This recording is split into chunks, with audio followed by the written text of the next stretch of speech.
The purpose of this video is to give a quick overview of the Document Graph Explorer developed by Telos Kitchen. So first here, we'll take a look at the list of documents. This is sort of descending, I think, by actually updated date. So you get the most recent documents shown at the top. Let's take a look at the README. This is essentially a document. You can see up at the top there's a header. That includes the ID, the owner, document type, and then a created and updated date. Then the content itself is saved in 0 to many content groups, which have labels such as system or helpful resources. Those can be defined by the user. And then each content item is a row in the table. It's essentially a key value pair, a key to a typed value pair.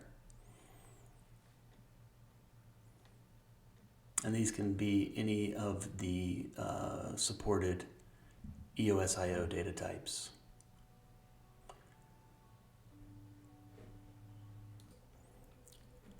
This is about the maximum size of a document in terms of the amount of data. And this text that you see here in the README is all stored directly on chain. But we can add to this data set using edges. In a graph, an edge is, it points from one node to another node. And so before we jump more deeper into the document graph, let me talk for just a moment about its use cases. Here's an example of how the document graph is being used in Haifa, which is a DAO platform. Here the circles are documents and the arrows are edges. And so there is a document type here for member, and you can see there's an edge that directs that member is a member of this organization, and this organization holds this member in its membership. Likewise, this same document is not limited to membership just with that organization. You can see there are also edges going over to this organization. And this was a part of the spec for the badge system on the DAO platform. And you can see there's a document here for badge, document type for badge, and that would include the different parameters for coefficients for a certain badge, so that if a certain user holds that badge, they may get an additional 0.1% bump in their pay, or maybe it's, it could be 50%. But that information, those coefficients are held here, and then more information about it, like the actual duration of that assignment of that badge, because also within Haifa you don't hold on to a badge forever.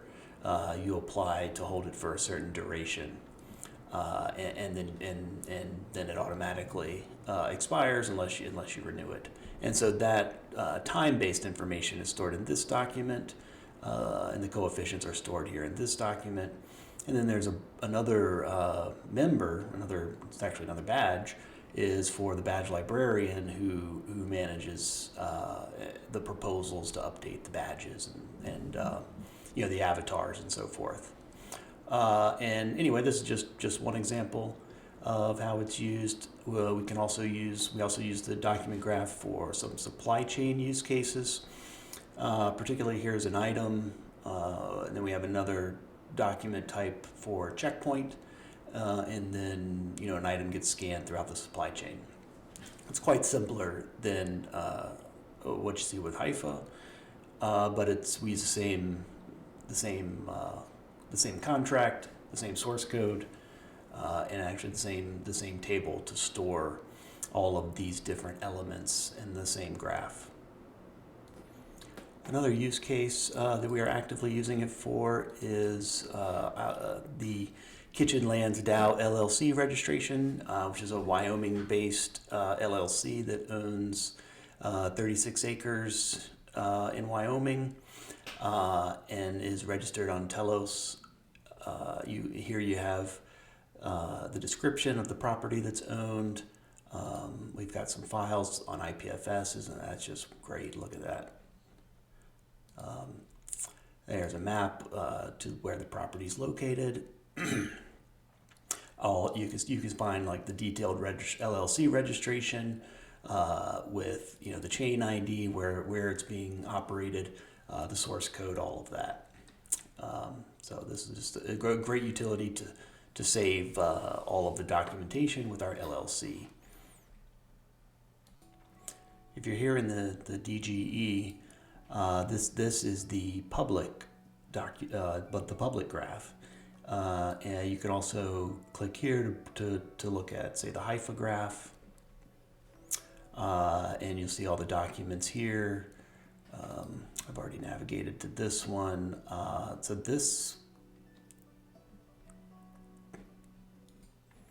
here's a HIFA assignment document. It has, it's a heavy document in terms of the information that's here on chain.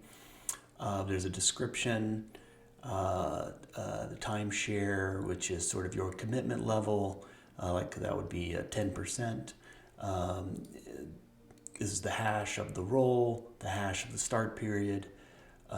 We have, the amount of the compensation that's to be deferred. You can see all the information is here, for folks to vote on. And then in here, from the graph, from the document, you can navigate the graph. So let's say we want to go look at the vote tally document. That's here, and it has the way that it's modeled is that it has a content group for each pass, fail, and abstain, and it keeps track that way. Just modeled for different reasons, scalability, package, voting, and so forth is why it was designed this way. But anyway, you'll see here that it's a bunch of votes to pass. So this will be an assignment that I can navigate back to the graph, back to that assignment, and we can come down, look at some of the other edges here. Let's see. This is just some of the voting information, some of the individuals who actually voted on that particular assignment. Let's go back to the public graph, and if you navigate to the README here, then you can navigate the edges. So here's something to try off the README. You can try the haiku challenge by navigating that edge. And here you'll see the instructions on how to complete the haiku challenge. You click on this here. This data is actually stored in IPFS. The haiku itself, not directly on chain. And so take a look at the instructions. You can kind of continue to follow. These were like the top 15 haikus, I guess, in something.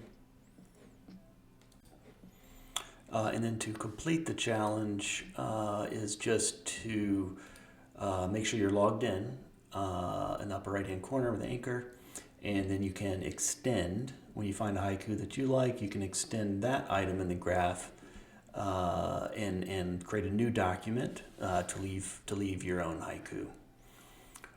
Or if you want, you can just certify the one that you like. When you certify a certain document, you basically put in your signature, your account name, your name, whatever you would want there as your signature, and you can also leave a note.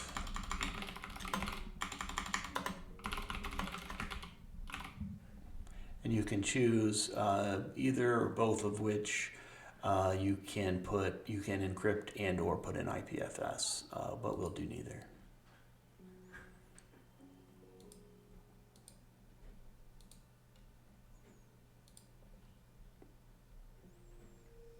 Great. And you'll see here that injected a new document with an edge of certified by. And it's also placed my the account m.sh. It's placed their avatar and identicon along the bottom of the document, and when you hover over each one, you can see the notes and the signature. Real quick, I just want to show how to add an encrypted item. So let me edit this document. You will add content item here. We'll call it a secret. This is going to be a symmetric AES 256 key, so essentially just a password, so give me anything. I'll just use